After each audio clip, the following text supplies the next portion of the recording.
Hello fellow goimers. So these days I'd been hearing some fuss about this game, Motorslice, and since it's been a while since I played an indie game, I decided to give this one a try because it looked like Mirror's Edge, and after the dog shit that was Mirror's Edge 2, I wanted to scratch that itch. And I've also been hearing a lot about how indie games are going to save gaming, so I had to check out myself if this is true or not. And I'm sad to inform you that I regret my decision, okay? This game is fucking awful. And yeah, this is a Unity game, and it's pure concentrated Unity slop. I didn't look anything up prior to playing, but I was not very optimistic though after noticing how much the game focuses on the anime waifu. And after I was done, I went to look at the developer.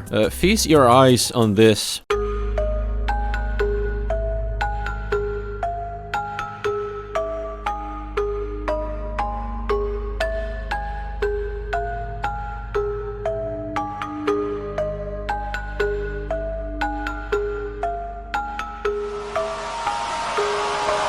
In the last video, I may have underestimated the amount of weirdos on the internet. This game convinced me that most of what I call bait is probably not bait, in fact, except in this case, it's undeniably the game itself and its developers sexualizing feet and other disgusting shit, being explicitly and unashamedly degenerate. Holy fuck. I turned Sims into a game mechanic. Okay, so you're full-on marketing this to the Gooner audience. If that's not a red flag, I don't know what is. That's the way I do things. I guess I just play games before doing any research. But what about the game itself? Is it good? Is the gameplay good? Is everything else good to justify all this silly shit? Let's go over all that. This is a platformer of the parkour kind. It attempts to play like Prince of Persia while looking like Mirror's Edge to some degree. You defeat a bunch of giant construction machinery bosses. Yeah, super exciting enemy design, I know, by climbing them and attacking their weak spots with your chainsaw, kinda like Shadow of the Colossus. And I can also see some Metal Gear inspiration perhaps in a boss design and in these annoying ass Snake Eater-esque super long bridges you have to run across or chainsaw across, very reminiscent of the infamous ladder scene from Metal Gear Solid 3 in how stupidly long they are. But first, the main thing, the platforming. Well, I have to start off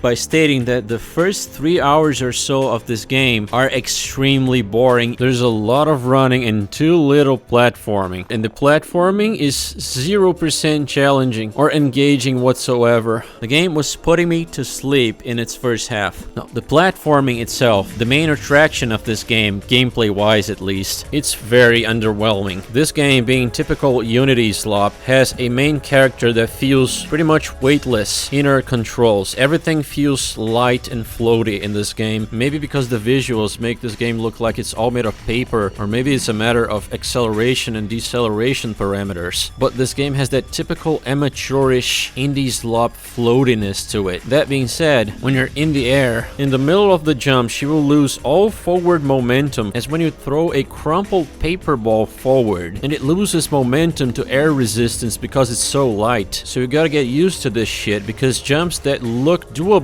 fall short by just 1 inch at the very end. It feels like ass. Another thing this game does is that it pretty much snaps you to the preset platforms you need to land on. So it's very, very hard to fail a sequence of jumps. It all feels like the game is playing itself for you because your character just homes into the platforms pretty much. It's not impossible to overshoot or undershoot them, but that mostly comes from you jumping from a place you weren't supposed to, instead of from a lack of skill in controlling your character. This is a complaint I had in Reloaded as well, even though that wasn't a video game but a massive pile of stinking feces. This game does the same thing where all you have to do in order to jump from swing pole to swing pole, for instance, is to hold forward and hold spacebar. That's it. You don't need to time anything. You can't even jump before your character has enough force to make the jump. You can't can't do it too early, you can't do it too late, there's none of that. Some of the most frequent mechanics are wall running and climbing. When they work, they work. But half the time, they don't work. What I mean is, this game is really fucking bad at understanding what you're trying to do with your inputs. It teaches you that first, you should look in the direction you're trying to climb. That's how you point the inputs to the direction you want to go, basically. But sometimes that's simply not the case. Sometimes what matters is holding the directional key. And sometimes none of that matters anyway. You'll want to do a wall run and she does a wall climb.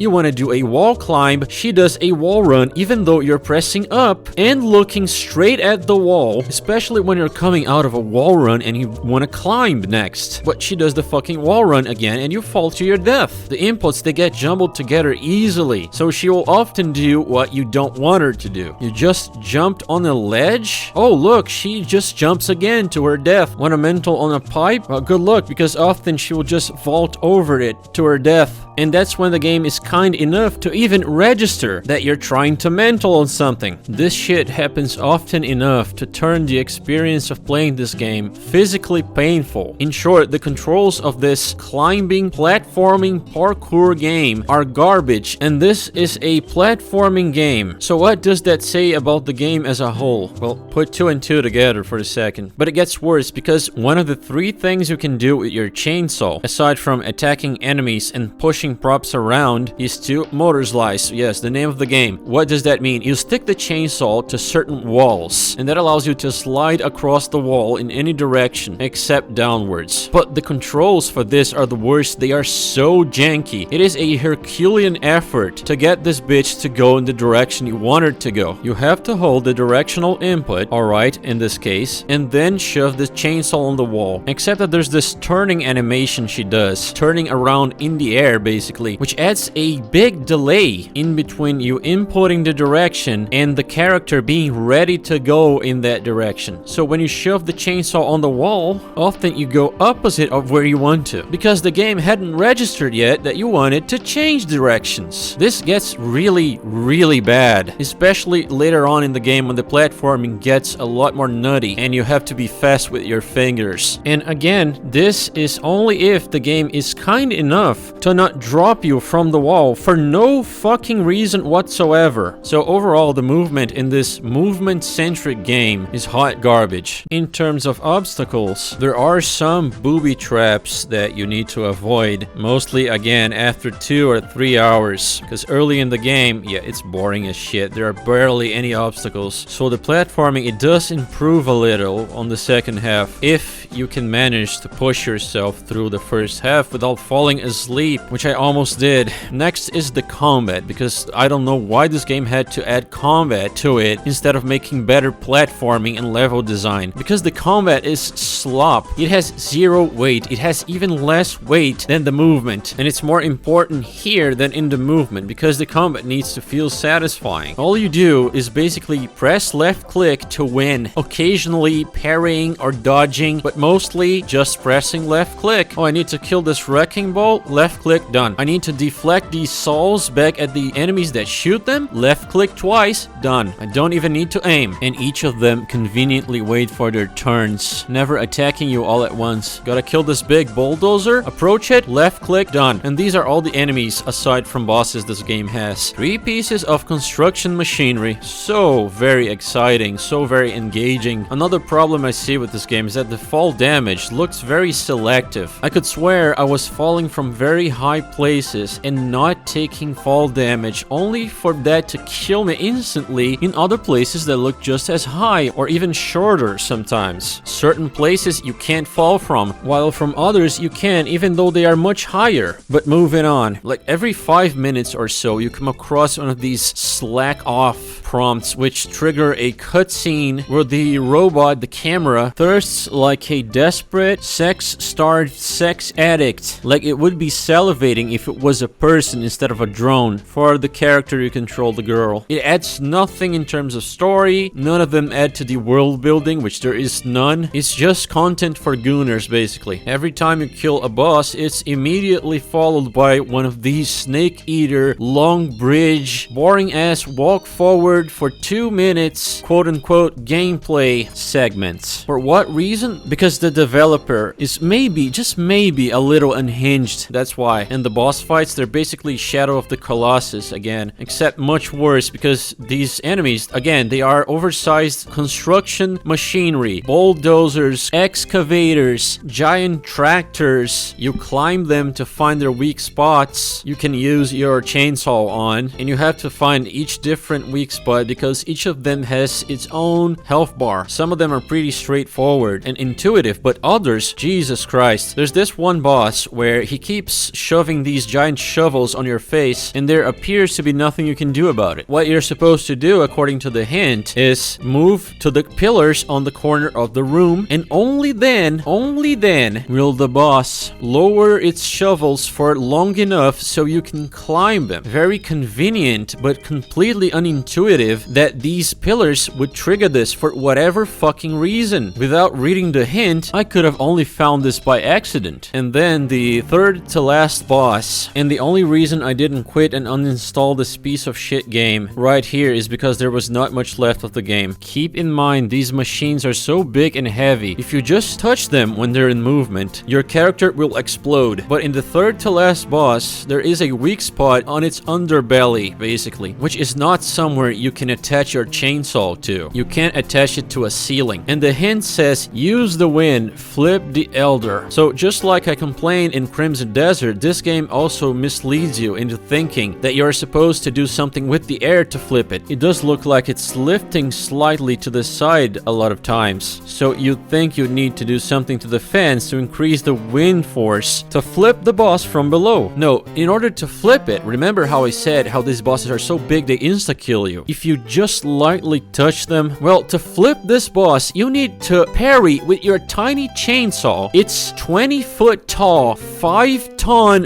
wheels, and then it flips against all laws of physics by itself. I was at a loss for words at the sheer insanity that is this game's design. It is the most unintuitive bullshit. It's worse than anything I've seen in Crimson Desert, and that game was full of unintuitive, misleading shit. And that's it. That's this game. Climb a bunch of shit, kill a bunch of innocent machinery for whatever reason, fight a boss, rinse and repeat. Except that the movement and everything is so janky that something as simple as that, this game sucks at doing. In terms of collectibles, there's a bunch of drones, these little spheres that you can collect, and they follow you around until you deliver them to be deployed at certain spots. This is such an uninteresting, unsatisfying thing to do, collecting these spheres, that I didn't even bother going out of my way to pick them up. If they were on the main path, sure, why not? But otherwise, fuck no. It's not rewarding in the least. Maybe you get a hacking Chivo on Steam if you get all of them, to show your friends that you completed this ridiculous Gooner game at 100%. Wow, what an achievement of mankind. And the feeling I get playing the shit is that of absolute soullessness. Maybe that's an inexorable effect of using pre-made engines like Unity or Unreal. With all their preset settings and pre-made assets, every game has this feeling of fakeness to it, like asset flips, because these engines now allow you to make such grand games with humongous environments and shit easily and effortlessly, but none of it has any depth, almost like it's all a facade, like a hollow husk. So yeah, this game is about 6 hours long, at least in game time. I don't know why the fuck how long to beat says 10.5 hours. They're crazy. Even if you go after all the orbs, I don't think it would take 12 hours, man. So at least this janky torture session is not that long. You can complete it in 2 sittings. So there's that. Still far from enough. Having one quality is still not nearly enough for some Unity slop indie game like this to save gaming. I'm sorry, but I don't make the rules. Oh, and I almost forgot, last thing, okay? This game has a bunch of outrageous glitches, including getting stuck in a glitch state where your character will not do anything other than run slowly. Can't jump, can't do anything. The only way to get rid of this is to die. And it can happen multiple times in a row. When I'm trying to fight this boss, it kept happening. I even thought I had soft locked the game. If I weren't playing it to review it, I would have uninstalled the game here again. And there are also a bunch of glitches when you're motorslicing. Glitches like this. Imagine dying to something like this, and then you look at the developer's YouTube page and you understand that some people...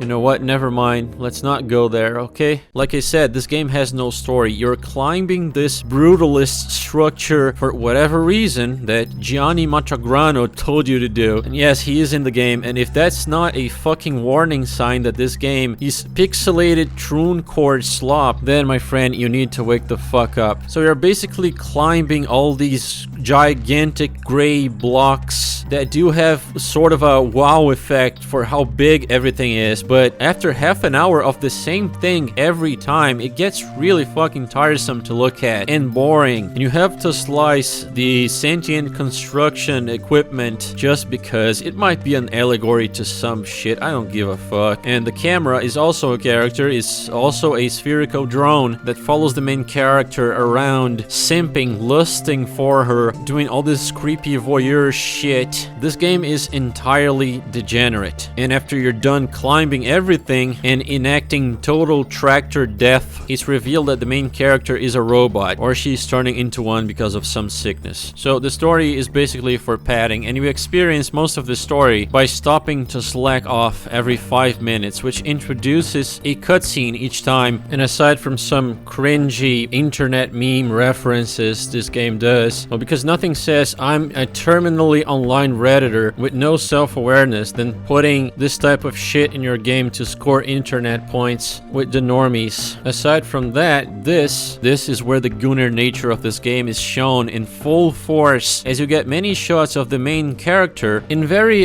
suggestive angles, to put it lightly. They even implemented a selfie feature where you can poke the girl in the face and she gives you all the Gooner reactions in facial expressions imaginable. And the one cutscene that almost made me die of cringe was this one, where she shows her smelly feet to you, and you get this as a choice for dialogue, of which none of those matter anyway. They're just there to waste your fucking time. So yeah, taking into account the context of this being a Gooner game, this here is pretty nasty unless you are completely sick in the head. It's because of depraved games like this that every moron out there thinks that whenever a game shows feet in any context, and for whatever reason, it's always sexual. It's because of trash like this mind raping people and reminding everybody of malicious stuff, and think depraved shit every single time they see something that otherwise would be completely ordinary, until a lot more people cannot think of anything without sexual connotation attached to it, and before they know it, they are tuning out and or becoming a PDF file. Again, they gotta force you to associate every single thing, every object, every living creature, every shape, every word in the dictionary with something sexual. And then when you're in a live stream, someone's playing Super Mario Sunshine and they see a gooper,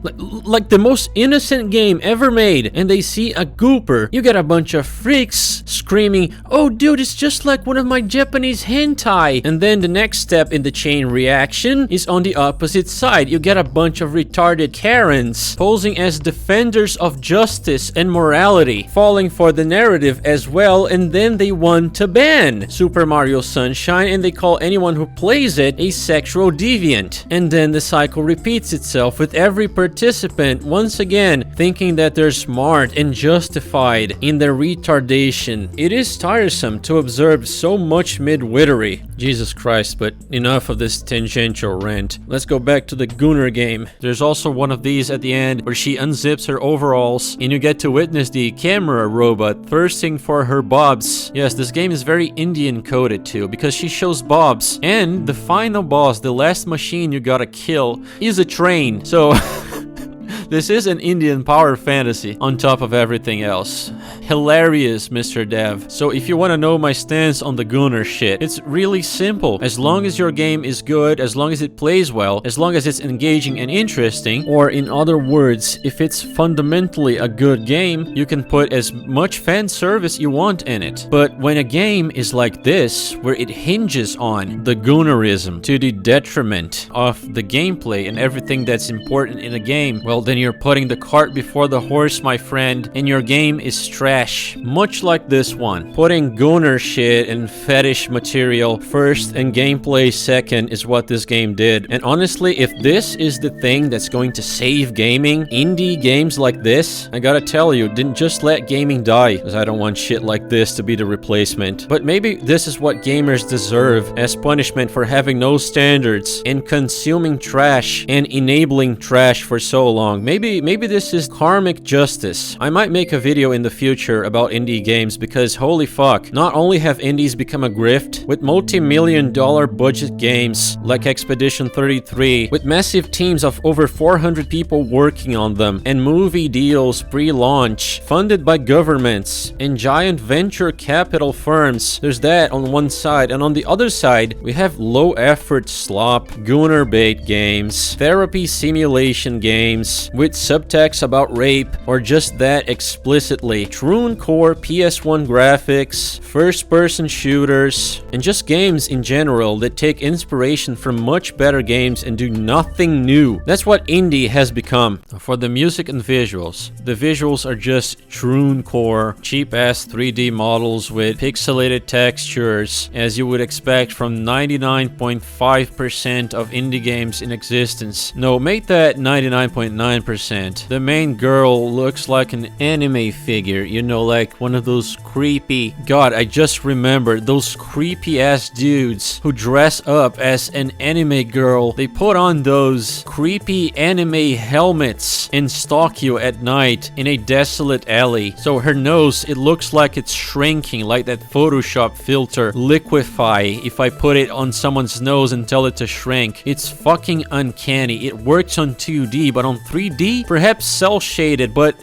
this is not it, man. This is fucking uncanny. Everything in this game is boring to look at after the first 15 or 30 minutes, and you can see that they've put a lot more effort in the main character's looks over everything else, because yeah, he's got his priorities straight, thinking with his second head mostly. So even if I give it to this game that the massive brutalist structures do kinda capture that Mirror's Edge feeling of the industrial, unfortunately the music kills any atmosphere you could get from this. The music is basically generic ass jungle or drum and bass over and over and over. It mostly kicks in during combat.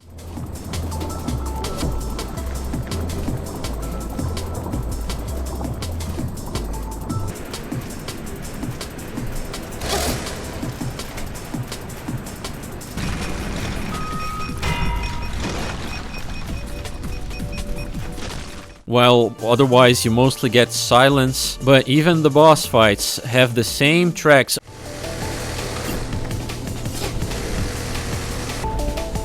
Okay, why does that happen?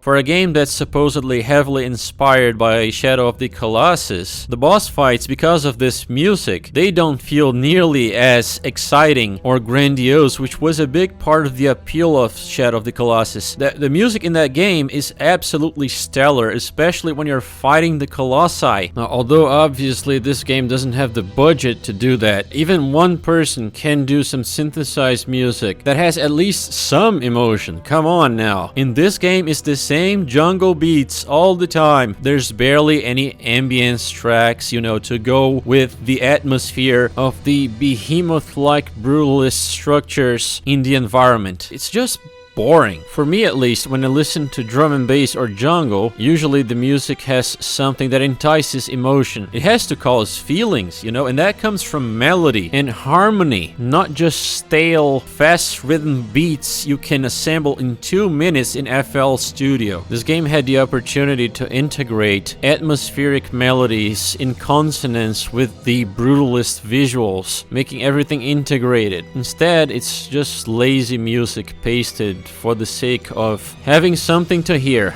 So this game drops the ball even there. So in summary, this game is pretty trashy. The controls are infuriating, the gameplay is infuriating. For the first 3 hours, there's barely any challenge in the platforming. The first half is a snooze fest. It feels like you're controlling a waifu-shaped origami for how floaty everything feels. It has zero story, it has zero world building. The main character is just cheap anime goon material you could find for free on the internet in 2 minutes, and it wouldn't come with this shitty ass gameplay. So yeah, this game is underwhelming in every single aspect. It is pretty weird that there was a bunch of fuss on the internet these past few days when it's this mid. No, it's below mid actually. This game looks cheap, it feels cheap to play, and it reaches torture levels unseen since, again, Silent Hill F, which was the game I gave the lowest score on this channel. And I think this game will actually take up that spot because at least Silent Hill F pretended to be a complete game.